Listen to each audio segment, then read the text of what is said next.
This dude in front can't be doing much faster than me, really, though, because I've caught him up loads. I know, you're not doing too bad. I think I just tend to make a few cock-ups, you know, like normal, when I first start, and then I'm alright. Yeah, well, you're a good driver.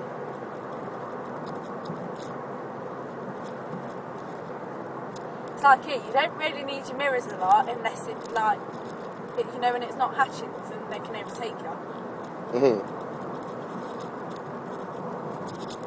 What are you doing?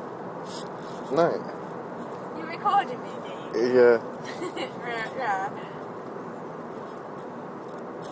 This is Sarah. I drive in John's car. Don't smash it. We've nearly had 3 accidents. One was in my pants. Help!